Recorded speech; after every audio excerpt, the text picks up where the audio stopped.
Every week, people reach out to me asking for advice on how to get a job into IT. And they say they did everything, but they just don't get a job. And what is interesting is that I've been receiving messages also from recruiters who are looking for candidates. And it definitely shows there is a problem of communication between both sides. So in this video, I'm going to share 10 tips that will help you get that job. So without wasting any more of your time, let's get right into it. The first reason is that you don't have a LinkedIn profile. And I don't mean just a LinkedIn profile, I mean a professional profile. And you can look at mine as a reference.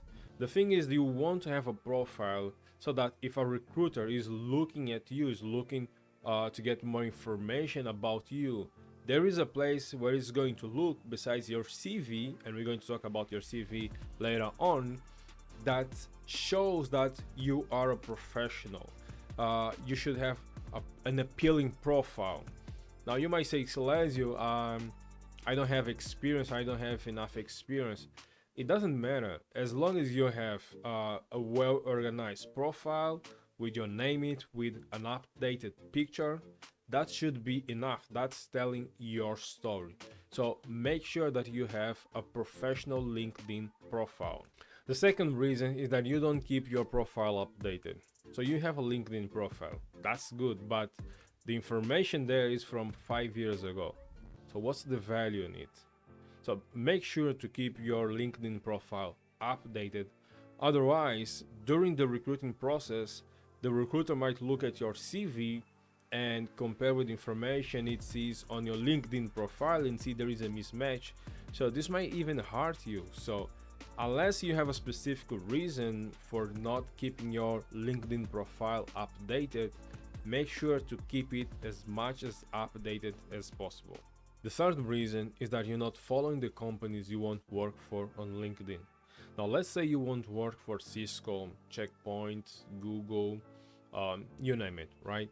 And during the interview process, they might make a question about a recent product they just launched or an event they did recently, and you're not aware of none of that.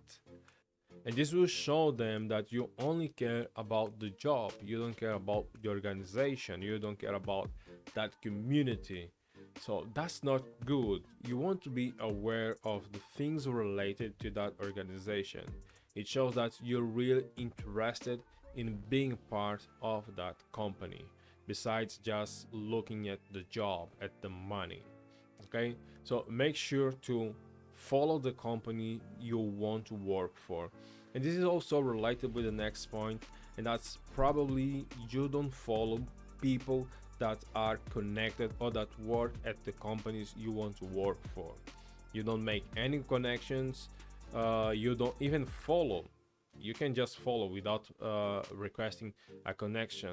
By being part of that person network and the company network as well, you are increasing the chances of being selected. It happened to me once that when I applied for a company, while they were looking at my process, they look at my CV, then they went and look at my LinkedIn profile.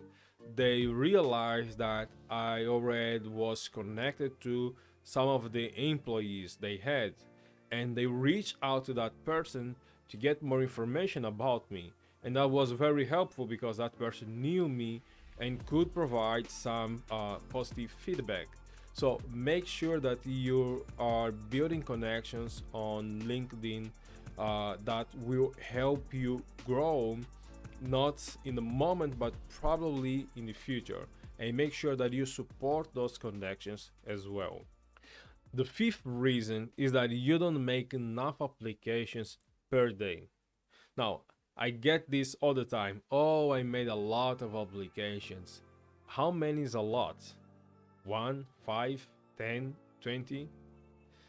Are you keeping track of how many applications you make per day, per week, per month? If you're just making your applications, so you're not aware of how many you're doing, so you can't measure. And what you can't measure, you can't improve. So at a minimum, if you're already working, try to save a slot around 1 hour and make at a minimum 5 applications per day. If you can make more, awesome. If not, um, just do as many as you can during the week, but make it consistent. If you're going to make 5, make 5. If you're going to make 3, make 3, but make it consistent. Also, make sure to track the applications you're making. This way you will have a number on how to improve or not reduce, because your goal is to get a job. So, but what are the points that you should be improving? For instance, I used to have a goal of making 5 applications per day and a certain number during the week, and I would reserve, let's say, 1 hour or 2 hours just to do this application. Probably 1 hour in the morning, 1 hour in the evening. Okay, I'm all about strategy, and I like to use the strategy that is going to be most beneficial for me, that will help me get to the goal that I want to achieve. So you have to find a way to track the applications you're making, and also have an inventory about the companies that you already did the applications for. This way it will tell you which companies provide feedback, in how often, what's the length of time, if they reply 24 hours, 48 hours, 1 week later, probably 2 months, 1 month. So the bottom line here is make as many applications as possible, but track them. The sixth reason is that you're not studying enough. And what I mean by that, you probably did an exam or certification or a training a couple of years ago, right? And since you took that training, you haven't done any training recently. So this shows from a recruiter perspective that you're probably not keeping yourself updated with your skills that you have, whether it's professionally with a certification or a training. It doesn't have to be a paid training, but you gotta show that you want to keep yourself, that you keep yourself updated in the market where you currently are, even if you're not working. And for those who don't work, you should be studying a lot, or at least showing that you're studying and applying what you're learning a lot, either through YouTube content, by writing posts on LinkedIn, or by having your own blog spot, but somewhere where you can show your work, that where you can show what you know, your skills, because just having the certificates, it doesn't show much about your studies. But having a certificate from 5 years ago, that's not good either. So make sure that you're keeping yourself updated, and this information is kept updated on your LinkedIn profile as well on your CV.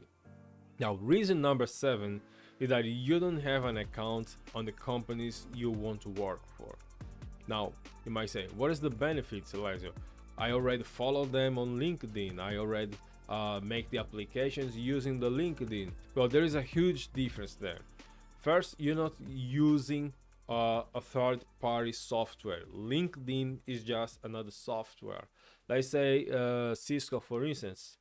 Did you know that Cisco has its own career website where you can create your own account, and you can create an agent that will monitor the positions you have interest, and will regularly send you information about whether those positions that match your keywords are available or not. You can do some of that using LinkedIn, but the benefit of using the company own platform is that your information is already there, and you should keep your information on that platform updated as well. So make sure to create an account on the companies that you want to work. You can look for Cisco Career, Checkpoint Career, Cisco Jobs, some things around those keywords. And as long as you have an account there and on LinkedIn, you are increasing the odds of being selected. So make sure to create an account on the companies you want to work for.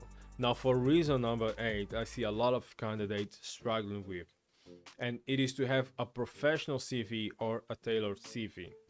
Now, tailored means that you will have to make a CV for that specific company and that specific position. Now, some companies they have this requirement, and this can be stressful for candidates. I get it. You have to make a CV for 10 companies, different CVs, different companies. Yeah, but if you want to increase the odds of getting the interview, getting that job, you have to do it. Okay? Uh, there is no workaround. You just have to do it. So make sure that your CV is aligned with the position you're applying for. It doesn't matter, for instance, I'm a networking security engineer, okay? And I have skills that allow me to work in different areas of network infrastructure, mostly related to infrastructure, managing devices, designing solutions, operation, maintenance, you name it. And I also have skills that allow me to work as a manager, as a team leader. Now, if I'm applying for a position that requires my skills as a leader, so I will have to adjust my CV to highlight those skills. As if I'm applying for a position that they need a senior network architect, so I'm going to highlight these skills that will allow me to get that position as a senior network architect instead of being a team leader. So you just have to do it if you want to increase the odds of being selected for that job. Now, reason number 9, it is one that I see all the time, is you begging for a job. Now, I get it that for some people, this happens like as the last resort, and with layoffs happening around the world, people getting fired. I get it, but instead of screaming to everyone, I need a job, I need a job, you make a connection request, that person accepts, and you immediately, oh man, I need a job, I need a job. That won't be helpful. Instead, what you should do is to identify the companies that you want to work for and see if you have the skills that are required for that company.